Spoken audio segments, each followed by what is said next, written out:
Okay, so how do you define self-respect? To me, self-respect is having confidence in yourself and the decisions that you make, and making those decisions for yourself and not for anyone else. I honestly think that no matter what you do, as long as it's something that makes you happy and it's something that you want, then that's part of self-respect. But if you're doing it for someone else, then you're walking on that fine line. So basically, it's just respecting yourself, obviously, and making decisions for yourself. Now go. What was one time recently where you stood up for yourself as a woman, and how did you feel after that? Recently, I was in a chemistry class, and this boy on the baseball team was telling a story about how last night he put somebody in the hospital. And of course, saying that, everybody is very intrigued in the story. So the teacher asks him, "What happened, Jacob?" And he goes on to tell the story about how he was running to home plate and the catcher was being thrown the baseball. And when Jacob came running to the base, he slid into the catcher and he hit the catcher with his cleat, and the guy had his calf cut open. After telling the story, our teacher asked, "Well, Jacob, did you respond to him in any way? Did you say sorry, all that stuff?" And he continues to tell the story and says, "No, I didn't talk to him. He was crying. He was laying there on the ground like a pussy."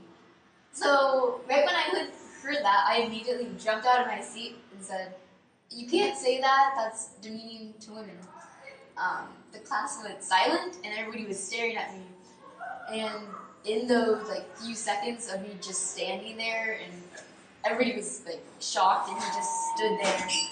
It was probably one of the most empowering times I've felt ever, because that was the first time in a classroom setting I got up and said that in front of my friends and people around me. I'll do that all the time, but that was the first time that it had ever happened in a classroom setting, and it's a very powerful feeling when everybody goes silent around you and when it sinks in.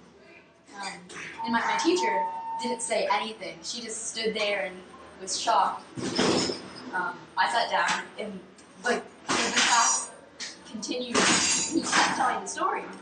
So you would think that he would have learned his lesson after the first time, or maybe not learned his lesson, but figured out that you don't say that about women. So then he keeps telling the story, and again says, "Yeah, he was just acting like a girl. I didn't want to talk to him, and I didn't say sorry to him either."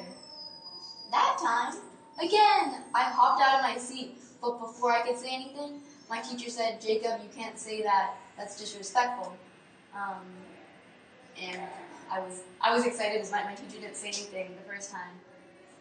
And later that day, she pulled me aside and told me how I had inspired her to say something when she fell silent. And kids in my class, two girls and a boy came up to me and said that they felt inspired by that also. So it was a really powerful feeling to know that I impacted others and not just made myself feel good. Thank you. How would you define yourself as a woman leader? I think being a woman leader is really special because in our world, until recently, it's been full of men leaders. So now,